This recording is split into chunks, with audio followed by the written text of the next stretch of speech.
From deep within the frozen wilderness, between Georgia and Russia, comes a great legend. A legend that, if true, would be considered the greatest anthropological discovery of all time. Local villages of the area whispered about a prehistoric ape woman living in the forest, captured by hunters, imprisoned. They say she looked human, but at the same time, she did not. Plucked from her home, and brutally forced into a spike-lined ditch. The wild woman could not know that this moment would mark the beginning of a long life of indignity and suffering. The brazen hunters, enamored with their catch, christened the wild woman Zana. Believed to be part of a tribe, rumored as wild people, from deep in the Russian Mongolian ranges. Stories of the Almas date back centuries. Said to be a Siberian counterpart to the Sasquatch, this cryptid could be a remnant of the archaic Neanderthal. But most scientists do not recognize the creature's existence. With a height of 6 feet or more, and thick, muscular bodies covered entirely in reddish-brown hair, the Almas appears to be a smaller cousin of the Yeti, with the same offensive smell and facial features which are both human and simian. Regardless of who or what her people and ancestors were, Zana was likely a bright and intelligent young woman. She would have been horrified to be turned into such a spectacle, but the merchant who purchased her from the hunters could not see past the novelty of parading Zana for the world.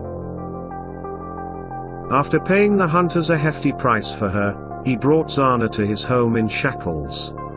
She would not be afforded the luxury of a comfortable or humane place to sleep.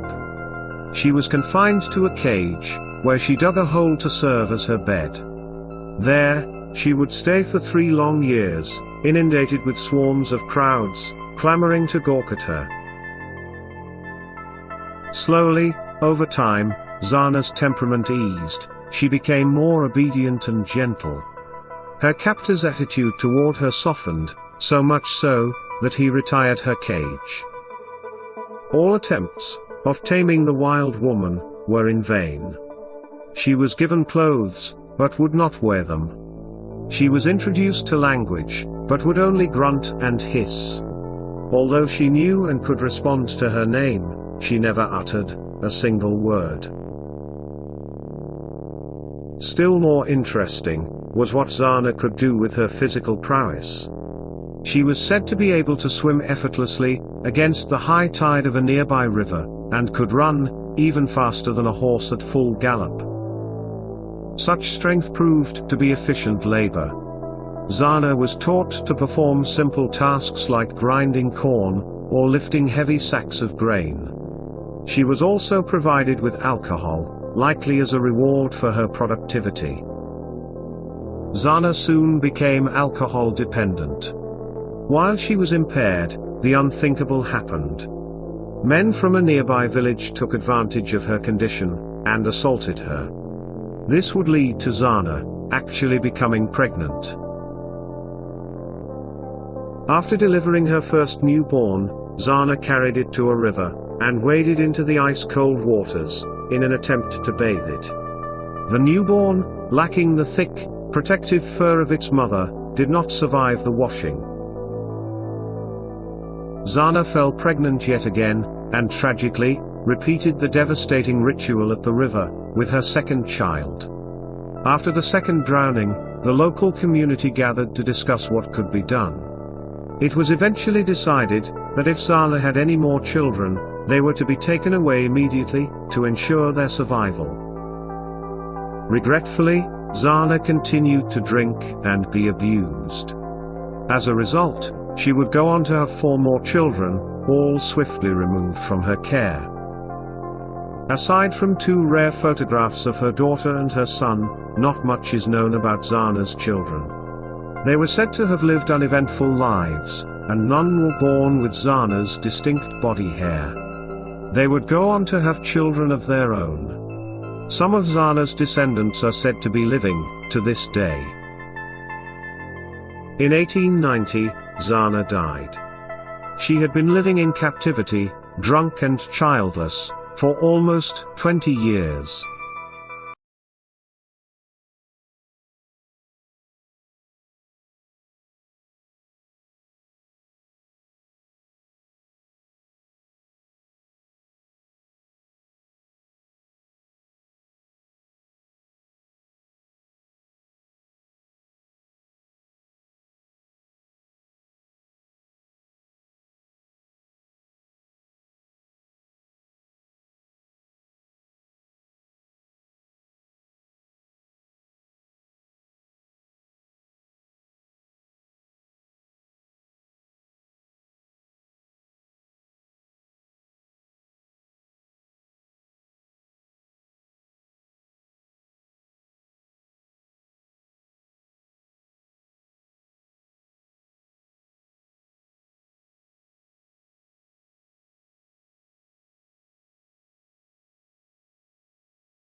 Nobody knows the trouble I've seen. Let me tell you now, nobody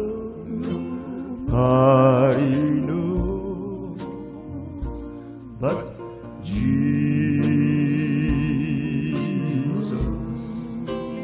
I said no.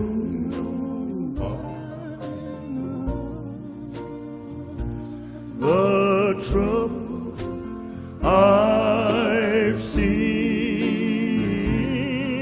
glory, hallelujah.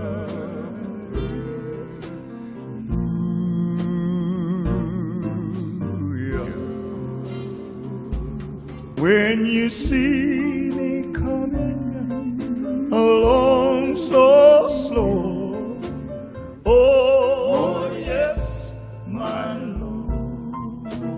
well, I've had my trouble down below.